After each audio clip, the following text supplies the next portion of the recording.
nggak bisa ya, karena undang-undang dan peraturan kita memang mengatur pengumpulan royalti melalui lembaga manajemen kolektif nasional. Dan ya seperti itu sistemnya, ada tarif tertentu yang memang harus dibayar, sepanjang dibayar oleh pengguna yang merupakan IO ya, atau pihak mana ya, itu berarti bisa dilakukan.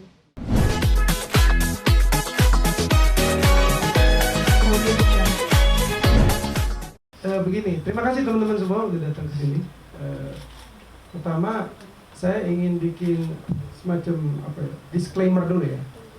Saya ini bukan tipe orang yang melawan hukum. Saya bukan orang seperti itu. Kalaupun saya melawan hukum, saya akan mencoba memberikan saran dan merubah itu dengan konstruktif, tidak dengan melawan seperti itu. Tidak. Nah, itu yang harus saya sampaikan. Yang kedua, bahwa saya sangat peduli terhadap nasib teman-teman musisi dan juga terutama teman-teman musisi pencipta, ya, yang tidak semuanya memiliki nasib sehebat Ahmad Dhani, ya. Banyak juga yang masih berjuang untuk mendapatkan royaltinya sesuai dengan sistem yang seharusnya berlaku. Itu yang harus saya klarifikasi. Bahkan saya juga membantu beberapa waktu lalu untuk memperjuangkan hak-hak pencipta yang sebenarnya kemarin itu ingin dihapus, ya, melalui gugatan label-label atau kelompok label tertentu, ya. Dan itu sudah kita menangkan dari sisi musisi dan pencipta, bahwa lagu-lagu yang sudah melewati masa itu kembali kepada pencipta, ya, untuk dieksploitasi. Itu konteksnya lain. Artinya saya ingin katakan bahwa saya peduli dengan teman-teman musisi dan pencipta dan masa depan kita semua. Kalau saya melihat itu begini ya, masalah ini sebetulnya ada di paling tidak dua sisi. Pertama, masalah hukum, ketidakpahaman akan ketentuan hukum positif, artinya hukum yang berlaku. Yang kedua adalah masalah yang bersifat lebih pribadi. Ada dua hal. Pertama, mungkin rasa tidak terpenuhinya fairness atau katakanlah keadilan, gitu ya. Atau yang kedua, masalah yang lebih pribadi lagi. Sebaiknya nggak usah diungkap di sini. Justru pengen tahu. Sebenarnya masalahnya itu konstruksinya ya. Masalah hukum, ya, peraturan dan aturan yang sebenarnya benar-benar berlaku.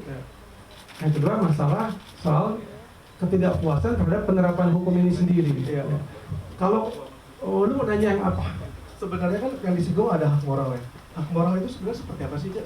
Tergantung mau lihat dari konteks mana. Kalau ya kita ngomong sebagai orang awam, masyarakat awam, mungkin akan menafsirkan hak moral itu ya hak yang berurusan dengan perasaan kita, gitu. Lu pakai lagu gue, ya sebatasnya dong, lu bayar gue. Itu hak moral dalam konteks masyarakat biasa. Tapi dalam konteks undang-undang hak cipta, hak moral bukan seperti itu. Hak moral itu adalah hak yang melekat pada pencipta untuk namanya dicantumkan. Kemudian hak supaya ciptanya itu tidak dirubah seenaknya sehingga mendegradasi derajatnya, gitu, atau dibikin lucu-lucuan dan sebagainya. Estetikanya dikotak-atik sampai hancur luar biasa seperti itu. Itu dia punya hak moral. Itu namanya hak moral menurut konteks undang-undang. Jadi gimana kita melihatnya, gitu ya. Artinya kalau bicara hak moral, siapa sih? Emang ada disebutkan hak moral ya, Mas Dhani? Ya, mungkin dia ingin mengatakan yang pertama. Harusnya ngomong gitu. Ya, tapi dia sendiri nggak pernah ngomong dengan saya. Tiba-tiba dia memberikan teks. Dulu pernah memberikan lewat lawyernya untuk manajemen saya membayar jumlah uang. Tetap ditagih berarti. Tapi ketika diklarifikasi, dia bilang dia tidak menyuruh lawyer itu ya, untuk menagih sejumlah uang, ya kan? Yang jumlahnya besar gitu. Untuk setiap lagu yang saya bawakan. Ketika itu konteksnya sebelum JIS ya, sebelum Jakarta International Jakarta International. Jakarta apa? Stadion.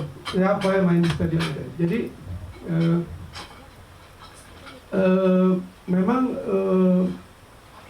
saat itu ada pembicaraan atau hampir mengerucut kepada pembahasan soal sebenarnya lu maunya apa sih gitu kan. Cuma saat itu saya tanya ke manajemen saya, dia tidak ingin meneruskannya. Dia sudah mengerti bahwa ini semua melalui mekanisme LMKN. Saya sendiri teks kok. Iya. Dan ini melalui mekanisme LMKN dan aturan yang berlaku. Dan itu yang memang diatur oleh undang-undang hak cipta gitu ya Mas? Iya, tapi saya juga sebutkan ke Mas Dhani gitu kan bahwa saya terbuka sebagai pribadi, kita sebagai teman untuk bicara dalam konteks pertemanan. Ya. Saya ada catatannya gitu kan. Iya, iya. Artinya tidak semerta-merta tertutup, cuma memang kita ini belum ada kata sepakat di mana. Tapi sekali lagi aturan memang tidak seperti itu. Aturan yang ada adalah bahwa saya tidak bisa dipersalahkan seperti itu, apalagi dipidana. Karena saya kalau manggung itu membuat kontrak di mana IO yang bersangkutan itu, IO itu akan memiliki kewajiban untuk membayar royalti pada lembaga manajemen kolektif nasional, sehingga saya lepas dari tanggung jawab itu sebagai pengguna. Ya. Gitu kan? Dan itu sudah berlangsung bertahun-tahun. Ya. Saya udah nggak tahu kapan, udah lama sekali. Dan itu selalu lu cantumkan di kontrak. Selalu, kan, di selalu ada di situ. Jadi dari kacamata hukum positif, saya kira sulit untuk mengatakan bahwa saya ini dalam posisi yang bersalah. Ya. Dan yang perlu publik tahu, Mas, dari undang-undang hak cipta gitu ya, kan dilarang. Padahal di undang-undang itu bunyinya seperti apa sih sebenarnya, Mas? Lu sebagai masyarakat kan harusnya memang dilindungi itu ya, boleh menggunakan hak ekonominya gitu ya. Terlepas lu dari lu penyanyi dewa atau tidak. Gimana tadi? Terlepas lu dari penyanyi dewa atau tidak, gitu kan? Setiap orang tuh boleh sebagai masyarakat, Pak, dalam undang-undang. Ya, dalam undang-undang hak cipta nomor 28 tahun 2014, khususnya pasal 23, Anda bisa pasal 23 dulu di pasal 87 ayat 23 ayat 5 ya. Saya lupa ayatnya. Yang jelas pasal 23 itu menyebutkan bahwa setiap orang ya bisa menggunakan lagu ciptaan ya dalam pertunjukan tanpa meminta izin terlebih dahulu kepada pencipta dengan membayar sejumlah royalti yang tarifnya udah kepada diatur. Pencipta melalui LMKN. Dan tarifnya udah diatur. Tarifnya sudah diatur melalui keputusan menteri. Jumlahnya adalah 2% dari performance right. Ya, 2% dari tiket yang terjual atau 2% ketika tidak ada tiket dari biaya produksi yang berhubungan dengan musik. Itu ada kok dalam keputusan menteri tahun 2016 ya. 2016, jadi tolong diteliti. Nah, seperti itulah konteks hukumnya. Jadi prinsipnya jangan kita mempermasalahkan orang jika memang tidak ada aturan yang menyalahkan. Saya merasa saya tidak bersalah ya. Saya berpikir bukan merasa bahwa saya tidak bersalah gitu. Dan seharusnya langkah yang ditempuh Dhani idealnya seperti apa? Dia kan politisi juga nih. Ya menurut saya Dhani sebagai politisi, setidaknya itu yang diakui, dia harus membuat langkah-langkah yang komunikatif, elegan, dan substantif melalui jalur-jalur yang konstruktif apabila ada ketidakpuasan, bukan membuat pernyataan-pernyataan yang menyetir opini publik seolah-olah si Once nih bersalah. Karena sebelumnya dia menyatakan bahwa Ion yang bersalah, tiba-tiba melarang saya membawakan lagu Dewa. Saya mau klarifikasi sini, saya juga tidak akan membawakan lagu Dewa kecuali lagu Dewa itu pun mungkin satu atau dua yang saya ciptakan gitu. Yang cipta itu judulnya apa? Cemburu. Ya kan menciptakan bareng Dhani, kan Dhani bikin liriknya, saya bikin nadanya. Jadi saya kira nggak masalah karena satu lagu yang saya bawakan itu tidak merupakan kompetisi dengan Dewa gitu. Artinya Dewa yang sebesar itu dengan penonton yang bisa 70.000 orang kok bisa saya saingi bagaimana gitu. Saya udah cukup kenyang dengan manggung di 70.000 di puluhan ribu orang. Makin memang luar biasa 70.000. Artinya saya ini dalam karir saya sudah beruntung punya pengalaman seperti itu. Dan terus terang saya merasa puas untuk main di kalangan penggemar saya sendiri yang mencintai karya saya dan datang ke konser saya, mungkin mereka suka dengerin lagu Dewa paling satu atau dua. Dan saya nggak merasa bahwa itu merugikan Dewa apabila saya tuh melakukan ini dalam konteks aturan yang sudah ada, pembayaran royalti melalui LMKN. Thank you aja. Gua tahan dulu sebentar, gua ke Mas Panji. Kan Dani minta direct royalty gitu ya, supaya Once membayar langsung secara langsung gitu ya. Sebenarnya bisa lu jelasin nggak sih soal direct? Apabila Dani nggak minta itu kan, Dani nggak minta direct royalty kan? Oh, nggak minta direct royalty. Makanya saya nggak tahu permintaan dia terakhir adalah saya tidak boleh membawakan logo Dewa. Setahu saya dia terakhir meminta untuk maksud saya dia setuju untuk pembayaran royalti melalui LMK, ya kan? Karena dia sendiri tergabung dalam WAMI, ya, seperti itu. Makanya kita agak kaget kenapa dia harus melarang saya untuk membawakan lagu Dewa gitu ya. Tadi kan kaitannya sama minta izin itu kan artinya juga ada perizinan langsung gitu ya. Nah, Coba undang-undang mengaturnya itu kan dengan LMK gitu ya. Nah, apa yang terjadi jika itu dilakukan gitu Mas? Kalau misalkan ada direct izin gitu. Oke. Soalnya. Ya, terima kasih. Jadi waktu Once minta tolong saya untuk dampingin dia kasusnya, saya bilang, lu nggak butuh lawyer, Cek. Masalahnya gampang kok. Ya kan? Tapi setelah kita diskusi lama, saya pikir oke deh saya dampingin. Karena gini, yang penting ini sebenarnya kalau masalah hukumnya nggak ada, ini sebenarnya ini sensasi aja dibikin nih. Ya. Cuma ini udah menurut saya memang perlu untuk apa ya? Karena ini sifatnya sudah disinformasi. Ya, sengaja pengaburan. Bukan hanya misinformasi nih, udah disinformasi. Seolah-olah Once bersalah, seolah-olah Once merasa lebih besar pada Dewa gitu ya. Hingga kemudian fokuskan gitu. Serangannya bukan cuma jadi masalah hukum, jadi masalah personal juga kan, kelihatannya jadi begitu, gitu kan. Apakah IO nanti juga akan jadi gentar, akan jadi males gitu kan, itu kan juga bahaya gitu buat Once. Kalau masalah hukumnya sederhana sekali, ya. Ini masalah pemahaman dari orang yang tidak paham. Undang-Undang Cipta itu memang memberikan hak kepada pencipta ya, izin, itu benar, pasal 9. Perhatikan deh, pencipta-pencipta yang senang banget melarang orang gunain lagu pasti bilang pasal 9. Pasal 9 itu memang pasal untuk izin, jadi ada 9 hak pencipta. Kalau Anda pencipta, Anda punya hak untuk menerjemahkan karyanya gitu kan, kalau buku ya, mengadaptasi, kalau musik, mengaransemen, itu hak ekonomi Anda sendiri, Anda boleh sendiri. Jadi kalau saya punya lagu, ngasih ke saya gitu, coba gua bikin musikal ya, boleh berapa? 200 juta, itu mesti bayar. Tarifnya dia sendiri nentuin, nggak ada lembaga lain gitu. Lagu lu gua ganti liriknya ya, bahasa Inggris, oke, berapa? 1 juta, gitu. Ya udah. Itu hubungan antara si pencipta dengan yang ketiga, boleh langsung 8 hak tuh. Kemudian ada 1 hak, namanya apa? Hak pengumuman ya, penampilan di muka umum dengan komersial. Nah, penampilan ini si pencipta lagu nggak bisa langsung ya dapat hasilnya, dia harus tergabung di LMK, lembaga manajemen. Kenapa harus diatur seperti itu? Kalau nggak kacau balau ya. Ada warung itu kios ojok kios jam 3, Ahmad Dhani datang minta duit jam 4. Padahal lagunya diputar di iya kan, siapa Slang datang, tiap orang minta dimainin gitu ya. Semua orang minta lagu sendiri-sendiri kan. Yang punya kafe kan kapan kerjanya kan, bayar terus, udah gitu tarifnya sendiri-sendiri. Makanya kalau mau dapat duit royalti dari performing ya, undang-undang bilang harus ikut LMK. Dan kita tuh udah ada banyak LMK kan? Ada 11 LMK. LMK 11 terus dibikin namanya LMKN. Gitu. Jadi setiap orang yang mau dapat duit dari royalti kalau lagunya dimainin di muka umum, konser, ya, apalah segala macam, itu dia harus masuk di LMK. Nanti LMK yang mungut duitnya dari para penyelenggara. Nanti LMK baru bayar ke si pencipta. Itu mekanismenya. Ya, satu. Nah, itu kan cuma soal royalti, pasti nanya gitu dong teman-teman. Izin gimana? Enggak termasuk izinnya. Jadi waktu si pencipta ngasih surat kuasa ke LMK buat mungut royalti, dia kan udah ngasih izin lagu itu diputar, iya nggak? Gimana lagu bisa diputar kalau lagunya nggak dimainin dulu? Jadi artinya kalau pencipta ya nggak mau lagunya dimainin, jangan bikin lagu.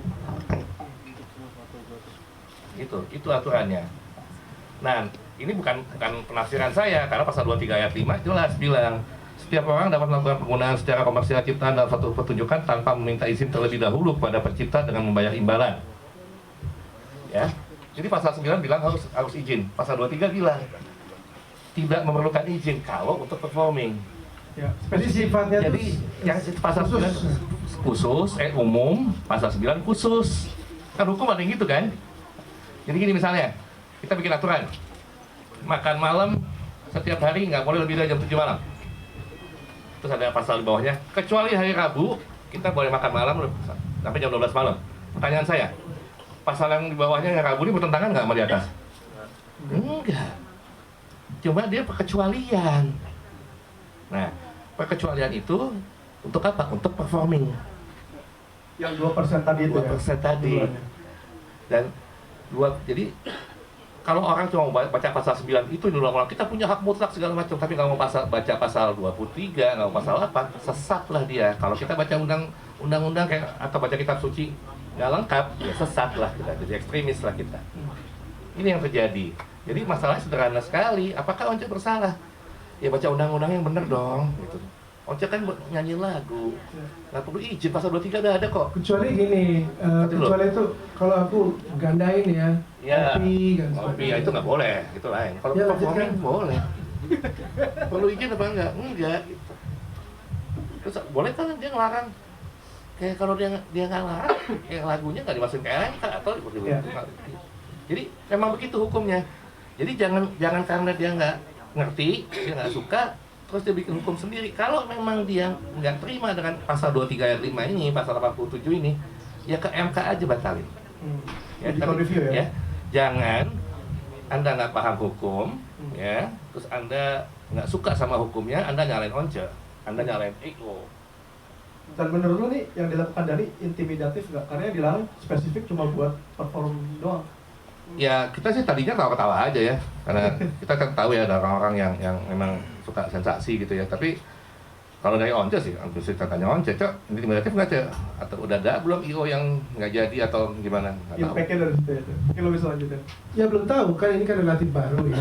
Nanti saya lihat ya, mungkin kalau ada IO yang jadi khawatir ya kita lihat saja nanti gimana. Mungkin kita mesti kasih pemahaman bahwa saya akan bawakan lagu paling banyak cuma satu.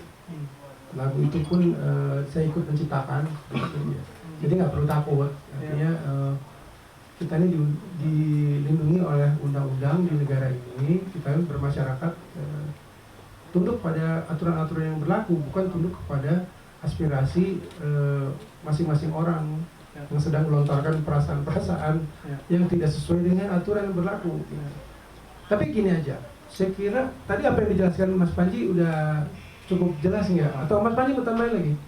Nggak cukup, nanti jadi tanya jawab. Ya, jadi memang seperti itu mekanismenya. Pasal 23 itu dan pasal 87 di Undang-Undang Hak Cipta itu merupakan lex spesialis derogat lex generalis atau sesuatu yang khusus yang ada di atas yang umum dalam konteks Undang-Undang Hak Cipta nomor 28 tahun 2014.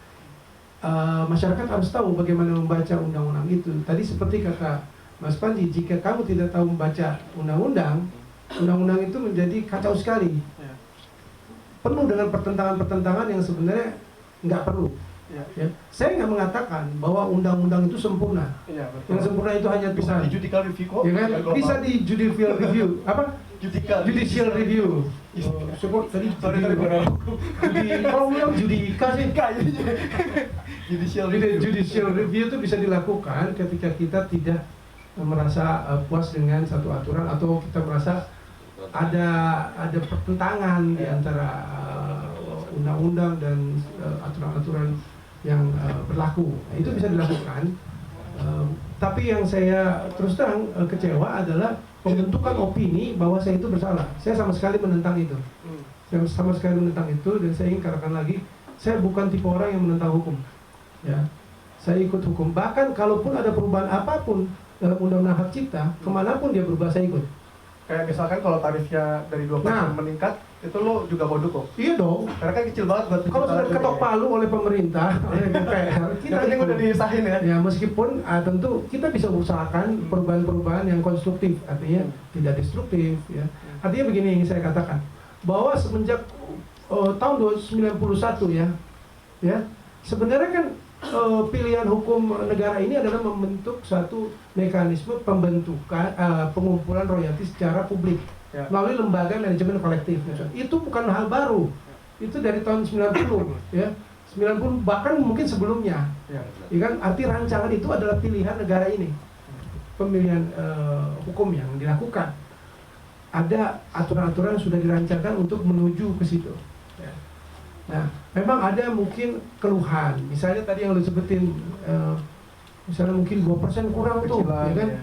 Dalam keadaan apa? Dalam keadaan kan ini belum berjalan secara keseluruhan di seluruh Indonesia. Ya. Saya juga banyak setuju. belum Saya tegaskan ya, saya setuju untuk itu diperbesar. Kenapa? Karena 2% dari nilai tiket Ya. itu kecil ya. Ini paling tidak dalam hubungan dengan waktu sekarang. Ya. Ketika aturan ini belum berjalan secara masif. Ya. Artinya hanya sedikit yang terkumpul. Akibatnya apa? Bukan hanya pencipta saja yang dapat sedikit, tapi lembaga pengumpulnya juga dapat uang sedikit. Ya. Ya. Jadi ini bukan saya mendorong, tapi kita bisa pertimbangkan untuk Bisa konsolidasi lah. dinaikkan, diperbaiki melalui konsolidasi kita semua stakeholders yang ada di industri musik, apakah itu pencipta, organisasi penyanyi atau IO, promotor. Kan mungkin promotor nggak gampang terima itu. Dia bilang mungkin waduh kemahalan dong. Nah ini harus dikonsolidasikan dulu, Iya. sampaikan lalu bagaimana. Ya. Itu penting karena tadi saya bilang konteksnya penerapannya belum menyeluruh. Ya. Kita percaya kalau ini 2% sudah menyeluruh, Gede pasti. apa yang didapatkan oleh pencipta itu jauh-jauh lebih besar karena Indonesia tuh punya 60 juta ya. Ya. Pengumpulan royalti musik itu lewat pertunjukan lagu ya, termasuk dalamnya penggunaannya di karaoke, di TV dan sebagainya. Itu saya tahu cuma kurang dari 100 M ya, mungkin nggak nyampe 80 ya, sekitar 80. Itu pun yang saya tahu ya, kebanyakan hanya melalui karaoke itu yang paling banyak memberikan kontribusi karena bisnis mereka berhubungan dengan lagu. Tapi artinya yang ingin saya katakan ada potensi besar ya jika kita ini nggak pecah belah begitu dalam merancang satu konstruksi hukum yang tertib dan bagus dan fair untuk semua. Ya itu aja yang saya katakan. Jadi teman-teman yang merasa mungkin ini ada yang harus dirubah, ayo kita bicarakan sama-sama konstruksi hukumnya, kita sampaikan apa sih yang perlu dirubah.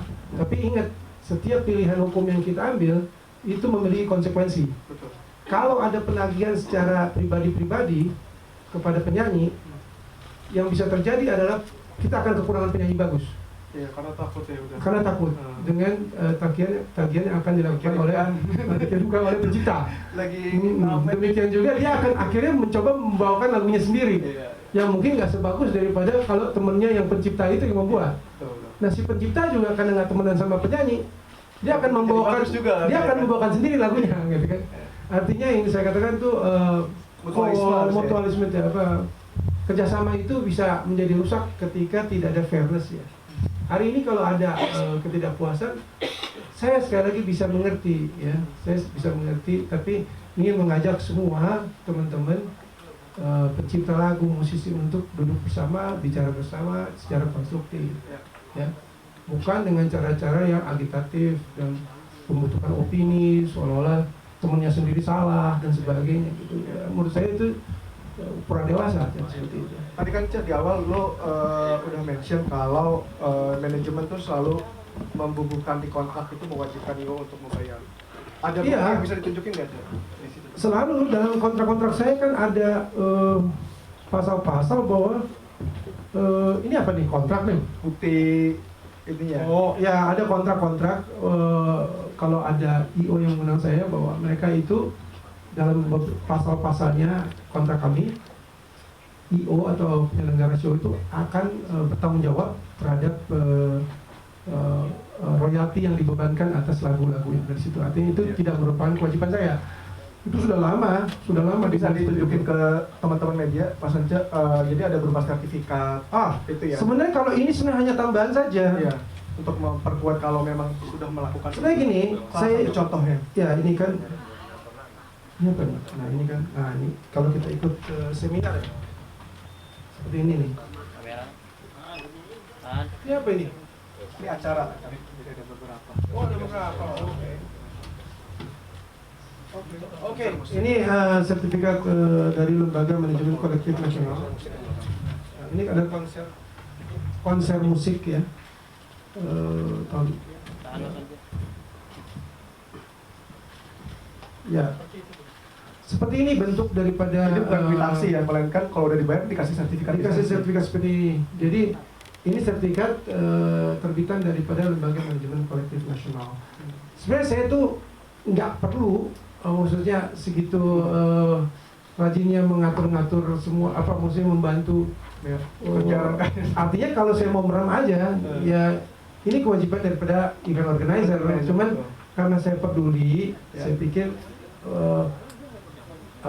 kami juga harus ikut bantu ya semuanya dengan memberikan informasi tentang I.O, contact person, lalu kemudian lagu-lagu yang dimainkan itu kepada LMKN. Saya berharap ada kerjasama yang bagus dari semua stakeholders ya, atau pihak-pihak I.O, organisasi artis, pimpinan manajer-manajer artis itu untuk saling bertukar informasi agar proses pengumpulan royalti ini berjalan lebih cepat, lebih bagus karena kita punya potensi besar. Oke. Kita buka sesi tanya jawab langsung, teman-teman media silakan yang mau bertanya.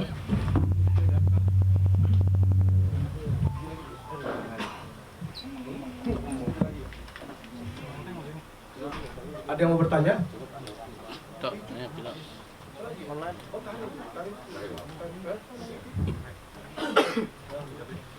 Ada teman-teman media mau bertanya? Itu di mic, ada mic di samping. Copotin aja. Halo, selamat siang. Saya Rena, Mas Once dari suara.com. Satu pertanyaan dari saya. Mas Once, setelah dapat ultimatum dari Mas Adi sendiri, akankah kedepannya membawakan Mas Adi dengan, maksudnya gini, bukan soal LMA, jadi udah dapat secara pribadi dapat ultimatum dari Mas Dani, akankah tetap membawakan lagu-lagu Dewa? Itu aja cukup. Terima kasih. Enggak, ya. Langsung jawab. Oke. Tidak akan, ya. Kecuali lagu yang memang saya ikut menulisnya. Itu pun paling satu lagu, hanya untuk supaya fans saya seneng lah. Ya, itu lagu yang saya ikut tulis ya. Jadi saya pikir saya tulis masalah apa. Ya. Dari dulu juga sebenarnya begitu. Saya nggak membawakan katakanlah 10 lagu Dewa itu buat apa gitu, ya.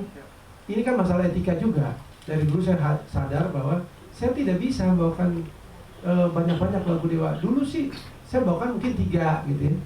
Itu udah paling banyak gitu. Nggak ada cerita saya bawakan banyak lagu Dewa sehingga membingungkan orang gitu. Ngundang Dewa, pengundang Once ya. Enggak lah gitu. Jadi saya juga sadar Dewa itu kan punya kekuatan lagu-lagu yang punya repertoire yang begitu banyak. Sehingga ini sebenarnya tidak perlu dihadapkan. Saya dan Dewa tidak perlu. Saya jauh lah di bawah Dewa. Ya. Kesanggupan dalam menjual tiket begitu mahal dan sebagainya. Saya ini kan di Solo biasa aja ya, dan sekali lagi saya tidak akan bawakan lagu Dewa begitu banyak untuk konteks sekarang karena sudah ada seperti ini paling cuma 1. Tapi kalau mau dibilang dulu pun paling cuma 3, mungkin lebih ya. Jadi seperti itu aja ya, semoga itu bisa dimengerti ya oleh Mas Dani. Jadi saya ini jangan dihadapkan dengan Dewa bahwa Dewa itu akan berkurang show-nya karena saya nggak ikut. Saya sih nggak percaya itu. Dewa itu punya 3 vokalis lain, Elo, Firza, dan Ayla, sudah mereka semua bagus-bagus. Ya, saya kira itu nggak seperti itu harusnya. Ya. Artinya saya juga kan ikut membuat lagu itu dan ikut mempopulerkannya. Saya sendiri juga merasa punya kontribusi dengan Dewa, dan karena itu penggemar saya juga kadang-kadang kan masih ingin coba dong bawain lagu satu Dewa gitu kan. Jadi saya pikir itu nggak masalah dan nggak kompetitif lah. Ya. Ada lagi pertanyaan lain? Satu lagi boleh nggak? Ya silakan. Soal lagu yang satu lagu itu lagu apa sih yang bakal dibawain sama Mas Once? Paling cemburu. Kasih. Terima kasih, Ren. Ada lagi dari teman-teman media yang mau bertanya? Silakan. Ya, saya Yudi dari Irfan News. Mas Once, tadi kan sempat dibilang bahwa selama ini pembayaran royalti itu melalui IO gitu ya? Ya, itu harusnya memberikan kepada LMKN, Lembaga Manajemen Kolektif. Artinya terkait dengan undang-undang hak cipta itu kan ada tiga poin di sini kan, stakeholdernya adalah pengguna, LMKN-nya, sama si pencipta. Ya, Nah, artinya kalau Mas Once sendiri menyerahkan kepada IO, apakah ini nggak menjadi sebuah permasalahan baru gitu maksudnya? Karena seolah-olah pengguna itu artinya mengabaikan, akhirnya ada pihak keempat nih, IO jadi masuk dalam stakeholder itu, Mas. Gitu, jawab. jawab. Gini, kenapa IO yang bayar? Nah, ini juga mesti diperjelas. Karena aturan tarif 2% itu ya untuk konser adalah dari nilai jumlah tiket yang terjual atau nilai produksi. Yang tahu jumlah tiket terjual sama nilai produksi siapa? Penyanyi apa IO? IO kan? Jadi bebannya dia. Itu loh Pak. Jadi memang kenapa bukan pengguna? Karena justru itu adalah penghasilan tambahan untuk pencipta, ya kan? Melalui si penyanyi, lagu si pencipta dibawakan, ya kan? Penyanyi inilah yang datang ke tempat konser yang mengundang orang untuk datang untuk bayar, ya kan? Yang dapat keuntungan siapa? IO kan? Ya kan? Nah, IO itulah yang kemudian diberi kewajiban oleh peraturan menteri ya, regulasi untuk membayarkan 2% dari hasil penjualan tiket atau hasil biaya produksi dia kalau nggak penjual tiket, ya kan? Kepada pencipta melalui LMKN gitu. Jadi bukan ini pengabaian, justru tepat sekali kalau diletakkan kepada si IO karena dialah yang paling tahu berapa biaya produksi dan berapa biaya dan berapa jumlah tiket yang terjual. Gitu. Tapi sepengetahuan pengguna berarti ya, Mas? Pengguna itu siapa? Mas Andi sendiri, penyanyi. Pengguna itu dalam konteks ini berarti IO. Pengguna IO. Mas Once penampil, performer. Jadi mekanismenya gini mekanismenya. Ada konser, terus setelah konser biasanya ya, bisa sebelum atau sebelah. Tapi biasanya setelah. Kenapa setelah? Karena bisa aja rencananya lagunya 10, tiba-tiba cuma 7 atau 8. Ya, dikurangi. Jadi 10, si Once nih, manajernya Once gitu, nanti setelah konser ngasih song list itu ke IO. Itu lagunya lagu siapa aja, ya kan? Nanti si IO ini kemudian berhubungan dengan si LMKN untuk bayar 2%. Bayar aja langsung 2%, 2% dari itu. Nanti LMKN mendistribusikan kepada LMK karena LMK ada 11 kan? Gitu. Kayak gitu mekanismenya. Ada lagi yang mau bertanya? Silakan. Oh, Wasindo Alpito. Duh, mic-nya agak di depan dulu. Dari sini aja kali ya? Kedengeran. Agak kencengan aja, Duh. Oke. Halo Mas Once. Halo, Sindo, gimana lu? Sindo Scoop. Mas Once, dengan peristiwa seperti ini yang udah jadi isu nasional, nah apakah kedepannya nanti lo akan tetap mau kalau diundang bareng sama Dewa main satu panggung lagi? Belum tahu ya. Nanti lihat aja perkembangannya gimana. Oke, Fik, cukup Fik. Thank you, Du. Ada lagi teman-teman yang di belakang mungkin juga mau ikut bertanya, silahkan. Ada lagi? Ada ya? Jadi ini tadi saya mau lanjutin ya, tadi soal itu Sindu. Saya ingin menegaskan, saya bukan penyanyi mahal ya, bukan penyanyi termahal atau sebagainya. Rumornya Tidak, soalnya. tidak bisa itu. Tidak bisa. Kayaknya anak Hermansyah lebih mahal deh. Yang jelas saya nggak punya keinginan untuk menjadi penyanyi termahal atau sebagainya, itu nggak ada dalam obsesi saya. Gitu. Saya ingin suara saya dinikmati oleh banyak orang. Gitu. Saya ingin hidup saya itu punya arti ya buat banyak orang. Cuma memang dalam kenyataannya ini ada mekanisme ekonomi bisnis yang harus kita seimbangkan gitu ya. Supaya apa? Supaya juga teman-teman yang lain nggak pada ngeluh sama saya gitu ya. Misalnya harganya rusak atau segalanya. Jadi harus pas banget. Jadi saya tuh ngerasa kok mahal gimana? Nggak mahal ya. Saya pikir saat itu dalam konteks JIS itu 70.000 orang, saya bayarnya cuma 2 kali lipat. Gitu. Apa itu kemahalan? Enggak. Mungkin Mas Dhani dengar dari sumber yang lain yang jelas tidak merupakan fakta yang tertulis berupa kontrak dan sebagainya. Lalu mana-mana mengatakan saya ini kemahalan juga. Enggak. Saya pikir enggak. Saya pikir enggak seperti itu. Lagi pula saya nggak meminta royalti apa-apa. Misalnya dalam bentuk misalnya satu tiket saya dapat berapa perak gitu. Itu kan bisa dilakukan oleh siapapun yang di situ. Bahkan juga oleh Mas Dhani, saya nggak tahu, gitu. Artinya saya nggak melakukan itu. Ini hanya bayaran flat. Artinya ketika penonton bertambah banyak, saya juga nggak dapat apa-apa.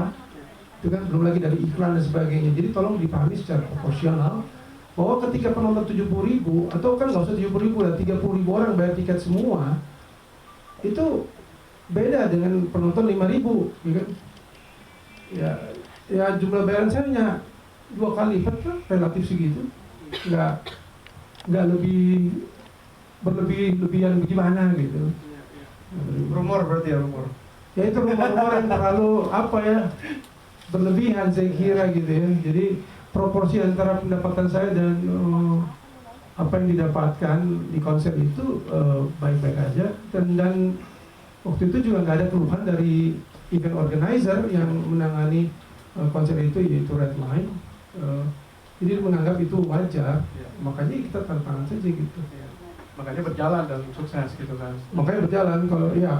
Kalaupun ada ketakutan, memang itu ketakutan bahwa jumlah sebegitu, bukan ketakutan bahwa orang tidak datang, tapi ketakutan bahwa begitu banyak orang datang dan itu berbahaya.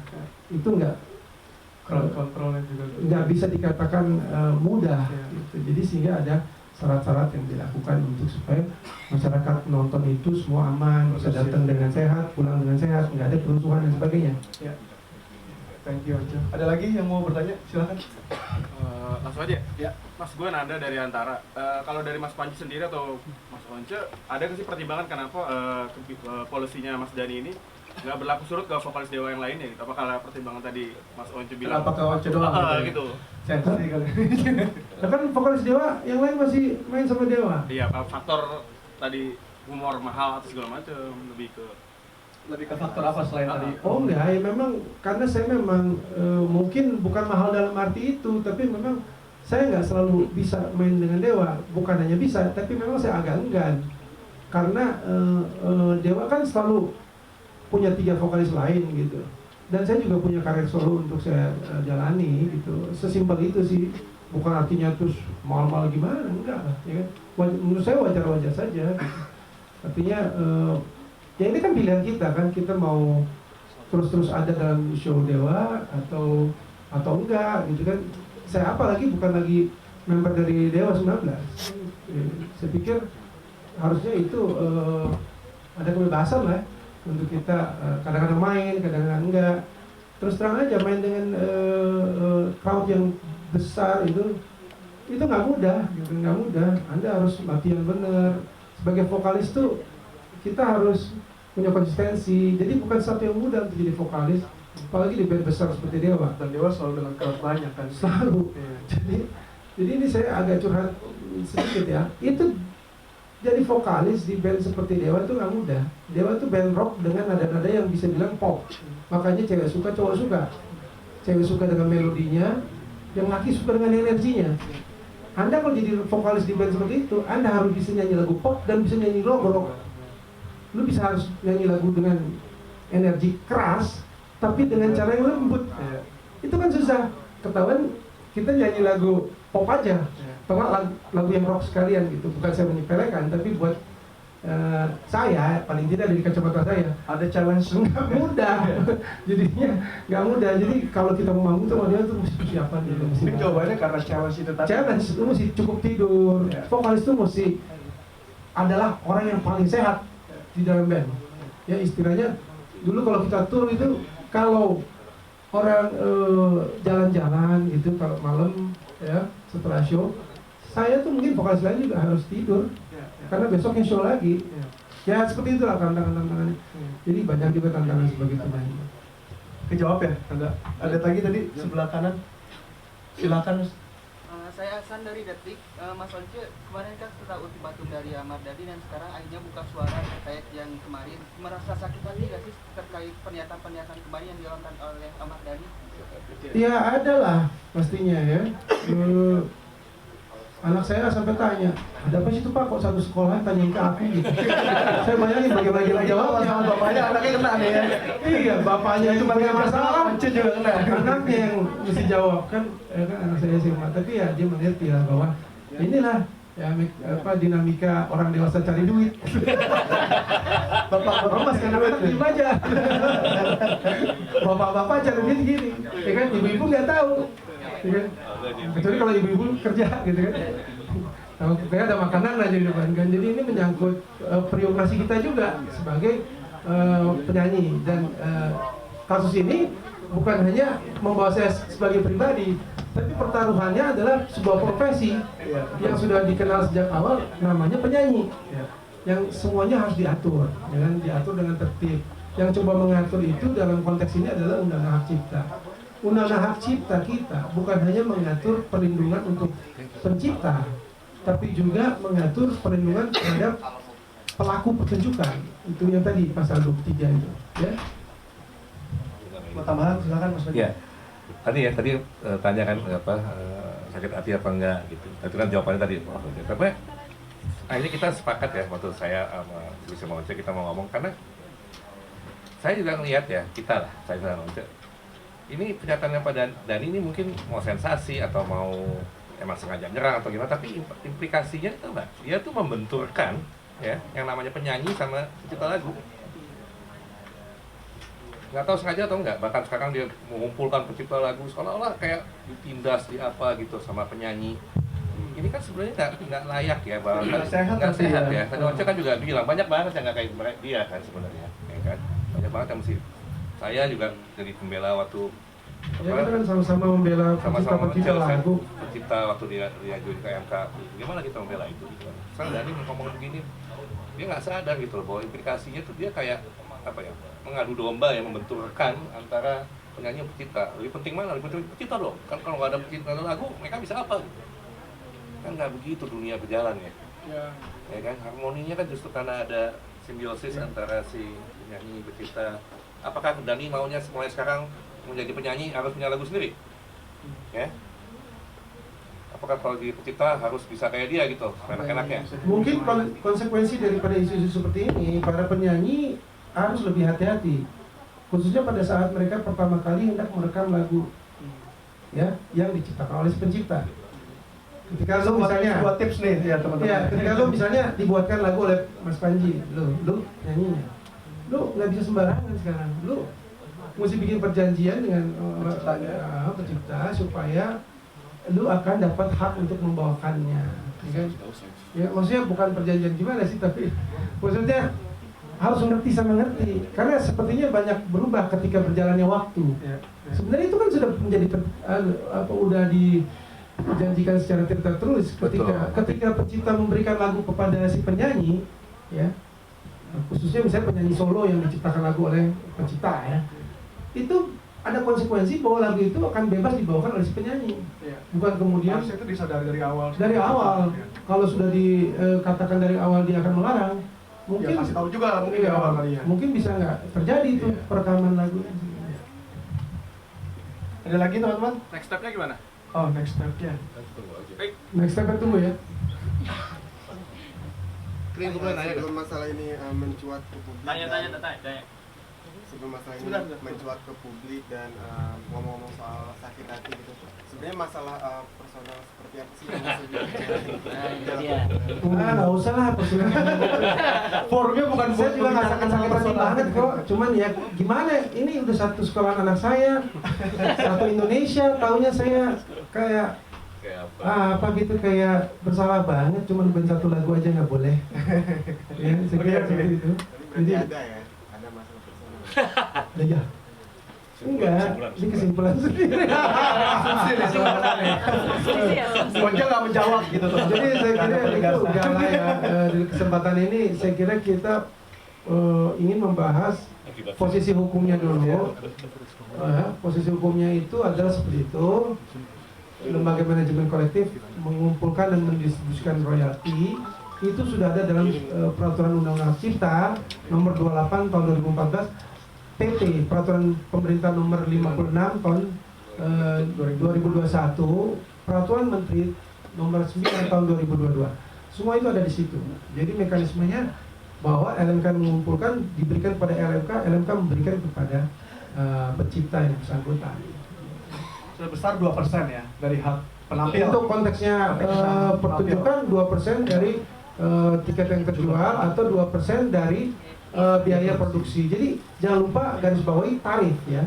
Tarif ini bukan tarif dari si pencipta, tapi tarif daripada peraturan pemerintah. Sekali lagi terbuka untuk kita semua, insan musik, teman-teman semua, pencipta, pemusik, dan kita semua penyanyi, label atau promotor, IO, untuk mendiskusikan kembali, pantas nggak sih 2% ini? Gitu kan? Bisa nggak sih kita naikin? Itu siapa sih yang mengeluh? Mungkin IO mengeluh, promotor, tapi pencipta suka kan? Dan mungkin LMKN juga suka, karena LMK dan LMKN akan mendapatkan ya cukup lah, karena kan mereka akan buka berapa persen ya untuk biaya operasional. Ada satu hal lagi yang mungkin ingin saya sampaikan.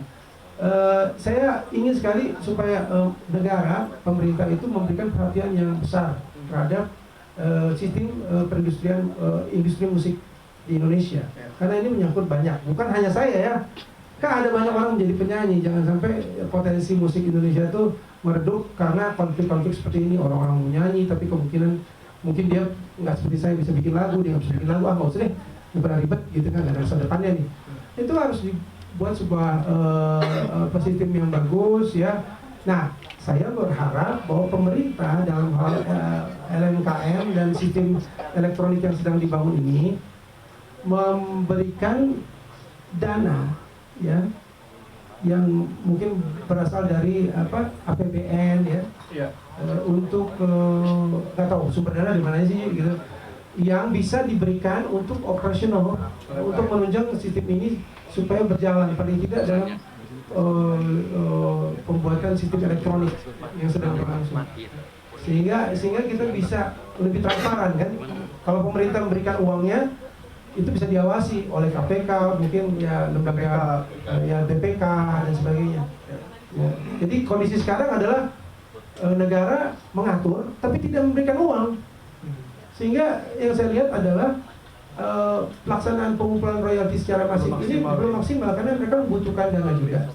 Ya, dan pembentukan atau pembuatan sistem elektronik ini kan costly juga.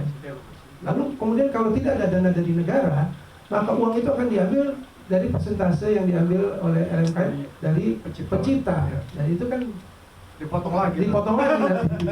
Jadi ya ini pesan supaya semoga aja ya ada perubahan, ada kebijakan baru. Thank you, Once. Jadi nggak boleh ngomongin orang karena bulan puasa nih, Mas. Personal kayak gitu. Oke, kan nggak puasa. Bisa, silakan Pak. Bisa. Boleh nggak? Silakan dong. Boleh. Boleh dong. Once, Ngada-ngada sih, bukan diisi, ngada-ngada pertanyaannya. Ini gue merangkum nama gue Aceng. Aceng, ya. Perwakilan dari Video Legend. Ya. Boleh ya? Boleh. Oke. Ini Cak, ngerangkum waktu yang pas di Wami kan itu pertama akhirnya muncul bahwa IO tuh bukan nama Once ya saat itu. IO tuh harus lapor saat menggunakan lagu Dewa 19 saat itu gitu kan. Dan saat itu juga ada ngomongan dari Mas Dhani, mungkin dia pernah ngeliat di mana gitu. Once mungkin menanggapi itu juga sebelumnya, mungkin pas di KFC di Kemang apa gimana gitu. Nah, Once itu berbicara sebagai apa gitu, sebagai performer kah, IO, LMKN atau apa gitu kan. Itu yang dia permasalahkan saat itu. Nah, nyambung ke hari ini karena kan Once tadi juga berbicara soal hukum juga, performer juga. Nah, sekarang ini Once berbicara sebagai apa? Ini pertanyaan dari, gitu. sebagai IO kah, sebagai LMKN Yang kah? jelas saya tidak berbicara sebagai IO. Saya nggak punya IO, katanya. Bukan juga LMKN, saya tidak tergabung dalam kepengurusan LMKN. Saya berbicara sebagai performer, sebagai penyanyi ya, yang memang kebetulan juga bisa bikin lagu. Jadi di album terakhir saya, Sigma, marketing itu, saya menciptakan lagu, itu semua lagu ciptaan saya gitu. Yang bedanya dengan Ahmad Dhani, hit saya sih nggak segitu banyak. Tapi saya mengerti cara berpikir pencipta karena saya melakukannya juga. Demikian juga di album-album yang sebelumnya. Saya menulis lirik, memainkan musiknya, merekam, memproduksi lagu saya sendiri juga. Selain daripada saya membawakan lagu orang lain. Tapi mainly atau yang terutama saya bicara mungkin bisa dibilang atas nama saya sebagai penyanyi atau performer ya. Yang kebetulan sarjana hukum. Ya. Saya lulus loh, nggak lolos sarjana hukum. Ya karena saat itu kan dia berpendapat bahwa kalau orang berbicara hukum adalah harus ahli kata dia. Nah, betul, nah, boleh karena lah. karena dia menyadari bahwa Once kan hanya SH, apakah dia pantas pantas berbicara soal hukum yang mendetail? Mungkin begini. harapannya adalah harus ahli yang berbicara. Begini, ada dua ya pikiran ya. Hukum itu dibicarakan di ranah apa? Pertama di ranah hukum positif. Tahu hukum positif itu adalah hukum yang berlaku, ya, lewat peraturan, aturan, undang-undang, aturan pemerintah, ya, peraturan menteri dan segala macam. Nah, kalau mau dibahas mungkin di luar undang-undang hukum positif, masalah akan lebih rumit lagi. Dan biasanya ahli-ahli hukum atau setingkat profesor dia akan masuk ke wilayah itu. Gitu. Tapi ini kita sempitkan masalah ya. Kalau cuma di ranah hukum positif, saya kira apa yang saya bicarakan itu benar dan objektif. Data-data yang saya kumpulkan itu bisa saya simpulkan bahwa itu objektif. Bahwa begitulah pengaturan yang ada. Tapi tambah dikit ya, ini jangan sampai hukum undang-undang ya, itu berlaku hari ini semua orang dianggap tahu, fiksi hukum itu gitu, ya kan?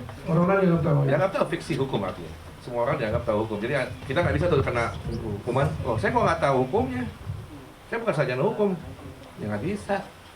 Ya semua orang dianggap tahu hukum gitu. Jadi kalau Dhani bilang itu tuh samanya merendahkan semua orang, bukan cuma Once jadinya. Bahwa undang-undang harus sarjana hukum juga dia bikin sarjana hukum, dia bikin kualifikasi sendiri ya, ahli kayak apa? S2, S3 atau apa? S1 aja kan kita udah belajar pengantar ilmu hukum, udah belajar penafsiran hukum kan? Ya. Dan jadi sebenarnya nggak boleh begitu. Hukum itu harus mengerti semua orang, karena begitu kita kena hukuman atau kita berhadapan hukum, kita nggak bisa bilang kita nggak ngerti karena kita bukan sarjana hukum. Ya, betul. Jadi Anda semua juga di sini sebenarnya diasumsikan oleh negara ini mengerti hukum. Bayangin ya. Itulah prinsip hukum di seluruh dunia. Jadi bukan berarti misalnya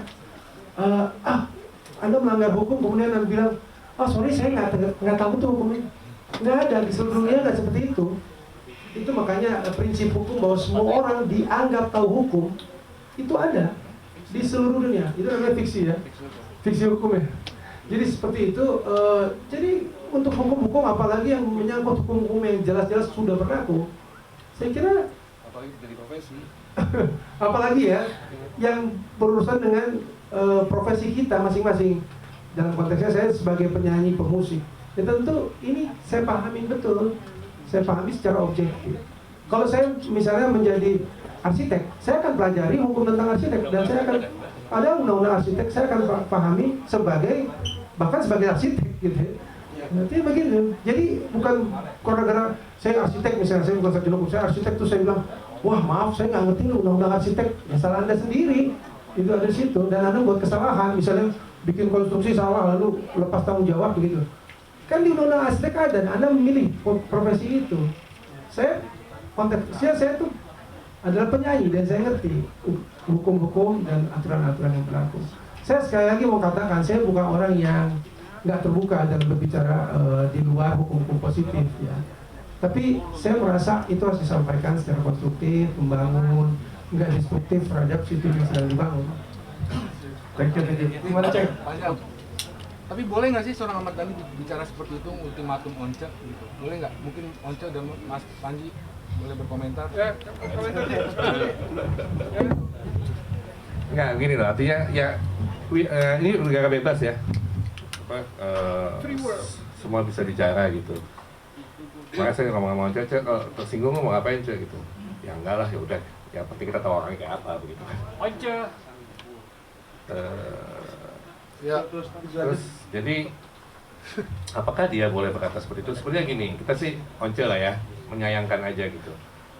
Mungkin apapun motifnya Dani, mau sensasi kah, atau emang mau ada personal masalah sama Once lah, atau merasa dia benar. Tapi yang kita sayangkan adalah mulutnya dia kali ini, ya, itu telah melukai banyak banget penyanyi, bukan cuma Once. Ya, bahkan membuat benturan antara penyanyi dengan pencipta, gitu. Ya,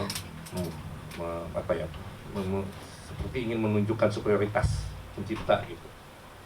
Ya padahal kita tahu ya dunia nggak seperti itu, gitu. Harmoninya nggak seperti itu. Jadi apa yang dilakukan Dani dia nggak sadar mungkin itu merusak harmoni. Ya, merusak harmoni. Ini saya tambahkan juga sedikit ya, sebelum mungkin nggak tahu ada pengakhiran dari ini semua. Harus kita semua pahamin beda antara royalti dan pembagian untung atau profit sharing. Ya. Royalti itu harus dibedakan dari fee atau pendapatan kerja. Ya. Royalti itu adalah sebuah pendapatan yang diperoleh dari kerja yang sudah dilakukan, Jadi mungkin dilakukan sudah berpuluh tahun lalu. Saat ini masih dapat royalti. Seorang pencipta bisa mendapatkan royalti terus-menerus apabila karyanya itu dieksploitasi 70 tahun, saya ulangi, 70 tahun setelah dia meninggal. Ya. Jadi Anda bayangkan, di negara kita yang 260 orang ini, dan 260 juta orang ini, ada potensi besar bahwa kalau Anda jadi pencipta lagu, pemusik dan terkenal karyanya, Anda dan keturunan Anda itu terjamin ya hidupnya selama 70 tahun setelah Anda meninggal. Dan tidak hanya itu, kalau Anda bikin berdua sama teman Anda begitu, ya, itu harus nunggu lagi yang satu meninggal baru dihitung. Ya. Berarti kan lama-lama. Ini misalnya Beatles, John Lennon sudah meninggal tahun 80, Paul McCartney belum meninggal sampai sekarang umur 80, nggak tahu sekarang kapan. Jadi hak eksploitasi daripada The Beatles, John Lennon dan Paul McCartney ketika mereka membuat lagu bareng belum dihitung. Anda sadar nggak bahwa potensi seorang pencipta itu besar, nggak sebegitu sedikitnya. Ya, ketika sebuah konsep besar atau sistem besar pengumpulan publik lewat lembaga manajemen kolektif ini berlangsung efektif, bahkan nggak usah sedunia, di negara kita saja potensinya luar biasa, gitu. Potensinya luar biasa dan bisa menjamin kehidupan pencipta. Cuma memang kalau mau dilihat konteksnya sekarang, kan kita masih membangun sama-sama perlukan kesabaran kita semua untuk sama-sama ya kan membangun sistem ini untuk kepentingan para pencipta. Ya harus dilihat seperti itu saya kira. Ada harapan besar. Apalagi musik Indonesia itu dicintai oleh masyarakat Indonesia sendiri. Posisi pencipta itu sangat prospektif, sangat menguntungkan apabila sistemnya berjalan. Thank you. Cek udah jelas? Banyak sebenarnya. Boleh gak sih? Iya. Coba kasih kesempatan yang lain dulu ya. Boleh. Nah kalau vokalis kan umur berapa? 70 tahun. 70, 80, 90 mungkin udah nggak nyanyi lagi. Jadi kan saat saya mungkin udah nggak nyanyi, lagu Dani masih terputar di mana-mana. Masih dimainkan oleh anak-anak muda, direkam oleh anak-anak muda di generasi cucu-cucu saya. Ya. Dia akan mendapatkan uang lagi dari situ. Ya, lagu-lagunya Ahmad Dhani. Ketika saya udah umur 80, saya udah nggak nyanyi lagi gitu. Apa yang bisa saya perbuat, gitu kan? Atau teman-teman penyanyi lagi udah kerutan semua, udah nggak laku, gitu ya. Jangan salah, pencipta masih memiliki banyak potensi untuk mengumpulkan itu semua lewat versi-versi baru. Kalaupun tidak versi baru, ketika ada pendistribusian, bahkan versi-versi kuno ini terus-menerus, dia kan tetap dapat juga. Ya. 70 tahun setelah bahkan yang bersangkutan meninggal. Berarti ucapan Ahmad Dhani nggak salah ya? Apa itu? Atau gimana? Apa itu? Ucapan dia mengultimatum Once yang... Menurut saya itu berlebihan gitu. Kan saya katakan begitu, berlebihan karena dia itu adalah pencipta lagu mungkin bisa dikatakan paling kaya di Indonesia. Ya, mungkin ada yang lebih kaya lagi, saya nggak tahu. Dan dia nggak boleh lah melarang seperti itu. Dia kan menikmati semua itu. Ya, dia menikmati hasil kerja teman-teman juga untuk membesarkan Dewa sama-sama. Kalau ada interview, yuk kita sama interview. Dia berkunjung ke mana, berkunjung ke situ, berkunjung ke temannya dia, ya, berkunjung ke kadang-kadang ke pesantren, rame-rame lah. Kita pokoknya semangat kita padu gitu. Dan itu ada sumbangsi dari teman-teman semua gitu untuk mempromosikan lagu, tampil di TV dan sebagainya. Kalau saya merasa kalau satu lagu atau 2 lagu, 3 lagu dibawakan itu bukan sesuatu yang berlebihan gitu. Artinya tapi pula saya masih main dengan Dewa ya sekali gitu. Untuk apa membuat pelarangan seperti itu? Sepertinya saya nggak pernah ada dalam hidupnya. Oke, thank you, Cek. Om Stro, silakan Om Stro. Ada 3 pertanyaan. Nah, pertanyaannya pertama adalah apakah larangan ini juga berlaku ke vokalis lain atau hanya Once? Nah, pertanyaan pertama, jangan-jangan itu ada sesuatu. Oke, itu pertanyaan pertama ya. Yang kedua, atau langsung jawab. Kedua gini, berapa penting sih Once nyanyikan lagu-lagu karya Ahmad Dhani? Mengingat ada beberapa alasan. Satu, mungkin kalau Once manggung pasti penonton minta disuruh nyanyiin lagu-lagu yang hit.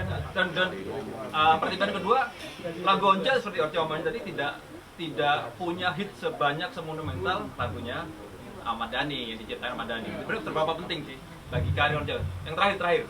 Banyak amat pertanyaan lu. Kita juga gue lupa tuh. Yang terakhir, kalau ini jadi polemik, apakah Once harus memutuskan udahlah nggak usah nyanyi lagunya Ahmad Dhani, udah nggak usah diundang lagi jadi materi dewa-dewa lagi, gitu aja. Ya kan saya lupa pertanyaan pertama apa? Dijawab. Om Stro telah datang nih kayaknya. Disinggung dikit aja. Tadi soal yang lain kayaknya nggak kena larangan apa-apa tuh. Karena mereka tadi masih main dengan Dewa kan. Dan saya kan jarang-jarang dan kebetulan lagi nggak main dengan Dewa. Ya, makanya saya jadi ini dapat larangan deh. Ada something. Ya, saya sih bisa beranggapan begitu. Ini lebih bersifat personal ketimbang masalah hukum. Maksudnya teman ke depan kalau diundang oleh IO untuk sepanggung dengan Dewa bersedia nggak? Tadi udah tanyain. Bukan nyanyikan lagu Dewa tapi sepanggung. Oh, nyanyiin lagu apa nih? Nyanyiin lagu saya. Ya, bukan diajak untuk main bareng Dewa tapi satu panggung di event yang sama. Panggung di event yang sama. Ya nggak apa-apa. Ya. Berarti kan saya bawa band saya sendiri kan? Iya. Nggak apa-apa juga. Kan saya bikin lagu saya sendiri dan memang ya nggak sepopuler lagu Dewa lah. Kan zaman dulu itu bikin lagu itu lebih mudah populer ketimbang zaman sekarang. Lihat juga tuh. Zaman sekarang itu selain memang zamannya udah bukan zamannya kita semua ini yang udah umur segini, ada banyak musisi nyanyi bagus-bagus ya. Mereka punya hero sendiri. Musik itu sudah oversupply, udah terlalu banyak produksinya. Ya. Jadi persaingan itu luar biasa. Jadi bersyukurlah teman-teman yang bisa bikin hits hebat hari gini. Persaingannya luar biasa. Bukan hanya bersaing dengan sejenis musik yang sejenis, tapi juga bersaing dengan di generasi-generasi yang waduh, udah berturun-turunan ada semua di dalam satu platform. Jadi saya nggak kaget ketika lagu saya tidak sebesar Dewa. Kita lihat saja nanti bagaimana bisa direspon masyarakat. Thank you. Ada lagi teman-teman? Ini dua penanya lagi ya. Silakan. Gue Panci dari Front Rowers, pencinta musik. Gue pengen tanya ke Once, bagaimana kalau ada teman-teman gitu yang membawain tribute lagu-lagunya Once? Boleh sering-sering aja. Apakah harus apa namanya? Izin. Dan yang kedua satu lagi. Itu izinnya LMKN gitu aja. Mekanisme bayar saja, bayar menurut mekanisme LMKN itu kan nggak seberapa. Saat ini 2% cuma. Satu lagi nih, mumpung di sini pengen nanya juga. Ini kan maaf agak di luar dari ini.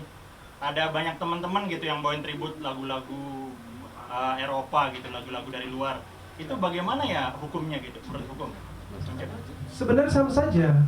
Sama saja. Mereka juga kan punya perwakilan di sini yang bisa dikatakan mungkin bentuknya publishing house atau publishing company yang mewakili daripada pencipta-pencipta yang ada di luar negeri ini, lagu-lagu barat ya. Jadi mereka harusnya bisa melakukan pengumpulan itu melalui LMK juga atau LMK juga. Setahu saya sih mereka tergabung di WAMI ya untuk lagu-lagu barat ini. Jadi ketika kita membawakan cover, ada sejumlah hak tuh yang akhirnya harus ditransfer kepada pemilik lagu atau pencipta lagu ini di luar negeri, yang orang-orang Eropa, orang-orang Amerika. Tapi mungkin saat ini bisa dikatakan apa ya? Ya kurang menjadi perhatian ya, karena kita lagi konsentrasi ke industri musik kita sendiri. Lagian mungkin juga orang-orang luar negeri itu udah kuaya-kuaya banget. Mereka nggak kaya, mereka kuaya. Oke, ada lagi pertanyaannya? Oh, Bang Aldo, Bang, depan dulu bentar ya Bang. Silakan. Mas Once, Mario dari Kompas.com Mas. Izin Mas, kalau misalnya suatu saat nanti untuk menengahi permasalahan ini, apakah akan ada pertemuan antara Mas Once dan Ahmad Dhani dalam satu forum atau ketika Mas Once diajak untuk Ahmad Dhani untuk membicarakan ini, apakah akan berlanjut, maksudnya akan ada diskusi tertentu gitu Mas? Saya selalu terbuka untuk diskusi sebetulnya, asal apa yang didiskusikan benar-benar itu yang ditampilkan di media. Ya, soalnya begini, saya pernah membuka percakapan ini belum final, ya. Tapi kemudian jadi beda, ya kan? Setahu saya pernah menjelaskan mekanisme LMKN ini dan berdasarkan tarif ini dan sebagainya ini. Lalu kenapa tiba-tiba jadi ada pelarangan dan sebagainya? Saya mengerti bahwa Ahmad Dhani tahu kok mekanisme itu melalui LMKN dan LMK. Ya, bahkan dia juga membela LMKN waktu itu, setahu saya ya, dalam hal waktu itu ada soal pembuatan sistem informasi lagu dan musik yang sedikit kontroversial. Artinya dia itu bukan orang yang nggak tahu perkara LMKN ini. Saya nggak tahu apakah hal-hal yang detail juga dia begitu akrab ya. Tapi dia bukan orang asing soal pengumpulan royalti melalui LMKN ini. Saya terbuka. Sistem informasi lagu dan musik yang waktu itu dibuat LMKN ini. Oh iya. Dia kan juga support itu kan? Ya. Mas, setelah muncul larangan itu dari Mas Once sendiri, apakah ada upaya untuk mengajak Mas Ahmad Dhani untuk ngobrol lagi? Rekonsiliasi. Iya, rekonsiliasi. Ya tergantung ini bagaimana kita ambil langkahnya, nanti kita tentukan aja lagi, kita tunggu dulu lah. Dijawab ya Mas? Iya, iya. Thank you. Bang Aldo, silakan Bang. Aldo Sianturi. Halo, Mas Aldo. Saya ingin bertanya sedikit dari analisa kecil saya. Saya melihat bahwa pertama kalian adalah punya pertemanan yang baik ya. Meskipun saya lihat Tom and Jerry relationship gitu ya. Kadang baik, kadang enggak gitu ya. Nah, namun di yang disampaikan dari awal tadi bahwa pertama saat ini Dewa juga barusan di Instagram Stories itu dari Redline Kreasi itu punya event sendiri gitu, dan mereka sudah mengeluarkan iklan. Lalu apakah Once ini dianggap ancaman karena dilihat dari akan mengkanibal sales secara live gitu loh. Nah, apakah ini bersifat sementara, titipan dari IO gitu loh? Maksudnya sementara gimana tuh? Jadi karena event ini sudah berjalan. Ada event berjalan. Once dianggap itu yang saya dengar ya. Ya, saya makanya dengar ada seperti itu, saya nggak tahu. Saya nggak dengar langsung ya. Ya, ini analisa kita itu secara kasar dari luar gitu melihatnya, bahwa tadi kan saya lihat tadi iklannya ada 3 nama musisi ya, penyanyi yang ikut gitu kan. Sementara Once juga boleh dibilang menjadi salah satu penyanyi yang juga di acara live-nya juga membawa repertoire dari Ahmad Dhani Mulyo gitu. Jadi itu yang saya ingin angkat ke permukaan untuk melihat sejauh mana refleksi daripada Once, dan juga setelah press conference ini apa sikap yang akan diambil kemudian, karena orang yang kamu hadapi itu seperti apa gitu. Thank you. Thank you Bang. Oh, jadi satu event, nggak tahu nih udah tanda tangan atau belum. nggak ada penandatanganan ini rencana konser ke depan yang bareng-bareng Dewa 19. Jadi pertanyaan apa itu? Jadi ini kan Dewa mau bikin konser nih, event yang dilarang, jadi karena dalam koridor itu mau konser berjalan, gimmick ini jadi gimmick gitu. Iya. Ya boleh aja sih kalau memang gimmick mereka, tapi saya merasa dirugikan ya. Ya sedikit banyak ya. Menjadi ancaman juga kalau misalkan. Enggak lah, kalau ancaman berjelas-jelas 1000% enggak. Bayangkan saya cuma bawain satu lagu aja, kok ancaman bagaimana? Ya saya kan akan bawakan lagu-lagu yang kebanyakan juga lagu-lagu saya juga ya, saya bawakan. Enggak, itu ya saya nggak tahu juga kalau itu ada perasaan seperti itu. Bahwa saya ini kompetitif atau kompetitor atau apa. Saya rasa itu nggak perlu sama sekali, nggak perlu.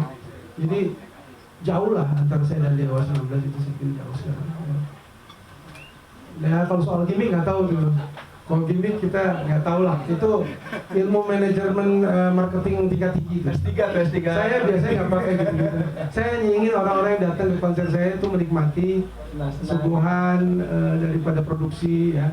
Dari sisi saya ingin menyanyi dengan baik gitu kan, dan menyuguhkan yang terbaik, itu aja sih. Saya nggak jarang pakai gimmick yang ini, yang aneh-aneh. Ya. Gitu, tadi pertanyaan selanjutnya itu selesai setelah preskon, apa langkah yang mau? Nggak ngapa-ngapain. Menunggu aja ya? Ya paling kalau ada yang nanya ya terpaksa saya harus meluruskan situasi dengan pengertian yang saya tahu soal paling tidak kedudukan legal standing ya, atau hukumnya seperti apa, hukum yang berlaku. Tapi dengan catatan saya sangat peduli terhadap semua musisi, apakah itu pencipta, penyanyi, kan, generasi baru maupun generasi lama. Beberapa waktu lalu juga saya memimpin satu event Hari Musik Nasional di Jakarta, di Bandung. Kita semua ada baik-baik aja.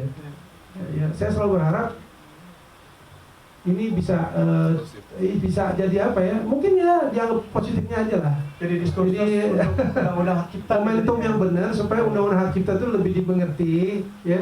Kemudian dibangun sama-sama. Ya, apa yang kurang diperbaiki dalam konstruksi yang benar, ya. Nggak bersifat destruktif lah. Itu Bang Aldo. Thank you Bang Aldo ya. Jawab. Thank you Dok. Silakan. Makin ganteng dah. Model ya Anda ya. Oke. Model. Capek ya. Ya, satu pertanyaan terakhir ya sebelum kita sudahi preskon ini, silakan. Udah? Udah cukup ya. Oke, Mas, terakhir ada closing statement untuk teman-teman media dari Mas Panji dulu. Oke, tadi saya menjawab aja karena banyak pertanyaan tadi belum menjawab apa langkah yang akan dilakukan. Enggak akan ngapa-ngapain Once. Kita nih hari ini kumpul di sini, kita cuma mau bilang dua hal aja. Meluruskan disinformasinya gitu loh, karena pernyataan itu tadi mau gimmick mau apa, tapi ternyata impact-nya jauh kan gitu. Dan kedua, mumpung bulan puasa, ikro lah, baca ya undang-undang gitu, yang benar gitu, karena kalau orang udah tersesat itu biasanya susah balik lagi. Closing statement dong. Ya semoga tadi saya bilang ini menjadi satu momentum juga yang lebih positifnya aja untuk kita perbaiki semua. Artinya kita melihat kembali, lebih mengenal lagi aturan-aturan yang ada, menerapkannya dengan sebagaimana mestinya dalam konstruksi hukum positif yang ada sekarang lewat manajemen kolektif yang sudah ada ya. Semoga lebih banyak seniman, musisi, khususnya pencipta yang mendapatkan hak-haknya bagaimana mestinya ke depannya, itu aja. Dan terbuka juga ya untuk mendiskusikan. Saya terbuka untuk mendiskusikan, termasuk tadi ya, garis bawahi soal tarif. Ya. Tarif itu bukan satu yang bisa ditentukan sepihak oleh pencipta, karena jika terjadi demikian, maka seluruh bangunan hukum pengumpulan royalti ini akan runtuh, dan industri musik Indonesia akan terhambat. Kita harus benar-benar berhati-hati terhadap pilihan hukum yang akan dibuat, ya. apakah itu akan menjadi positif untuk industri musik atau akan negatif. Setiap apa yang kita buat, apa yang kita nyatakan, apa yang kita pilih, ada konsekuensinya. Oke, thank you Mas Once, thank you banget untuk hari ini teman-teman media, terima kasih. Saya nggak mewakili sekelompok orang, saya sendiri kan penyanyi tapi saya juga pencipta lagu. Jadi saya kira saya bisa menghayati bagaimana perjuangan pencipta lagu ya. Secara saya juga adalah penyanyi, pencipta lagu dan produser album saya sendiri paling tidak. Gitu. Tapi maksudnya tapi Mas Dhani boleh nggak melarang untuk mengambil keuntungan dari lagunya sendiri yang dia ciptakan, boleh nggak? Boleh Mas Dhani untuk melarang? Ya melalui melarang nggak bisa ya karena undang-undang dan peraturan kita memang mengatur pengumpulan royalti melalui lembaga manajemen kolektif nasional dan ya seperti itu sistemnya, ada tarif tertentu yang memang harus dibayar sepanjang dibayar oleh pengguna yang merupakan IO ya, atau pihak mana ya itu berarti bisa dilakukan. Larangan itu tidak bisa ditetapkan seperti itu. Jadi kalau udah dilarang berarti untuk menyanyikannya ke depan maksudnya tidak perlu menyanyikan lagi atau emang? Saya memang tidak punya keinginan untuk menyanyikan lagu Dewa kecuali lagu Dewa yang saya ciptakan juga. Paling juga cuma satu lagu. Mas itu kan Amet juga ceritanya tuh. Sebentar Mas. Udah Mas. Masih ya. Kenapa di sekolah bertanya tuh masih ngasih tahu nggak kalau emang musik ini ke anaknya? Nah, anak-anak sempat nanya tuh. Iya. Maksudnya sebagai ayah nih sempat nanya nggak, sempat menjelaskan kalau ini nggak boleh, kalau musik ini kayak gini atau ya udah lantas kamu? Enggak, saya cuma bilang ya begitulah dunia laki-laki dewasa yang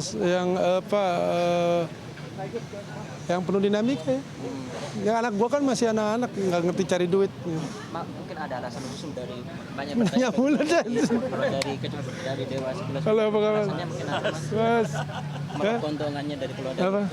Meraup keuntungan dari Dewa mungkin apa karena tuh? lebih banyak keuntungan, lebih enak keuntungan dari Solo atau emang alasannya dari keluar dari Dewa Mas mungkin? Ya nggak tahu saya mana yang lebih menguntungkan. Jelas saya jarang main sama Dewa, ya karena saya ingin menekuni album solo saya, karir solo saya. Ya. Pas terakhir lepas perform itu berarti yang menentukan lagu itu dari Mas Once, yang menentukan lagu Dewa dari Mas Once atau emang dari IO-nya sendiri? Biasanya saya nentuin kalau manggung ya, kecuali yang di JIS. Tapi kalau lagu solo sendiri udah setara gak suksesnya dengan lagu 19 Mas Once sendiri? Oh enggak dong, lagu-lagu Dewa jauh lebih terkenal dong. Nggak apa-apa, saya menekuni karir solo saya itu kan petualangan ya. Buat saya petualangan dengan Dewa ya, udah nggak bisa saya lanjutin lah.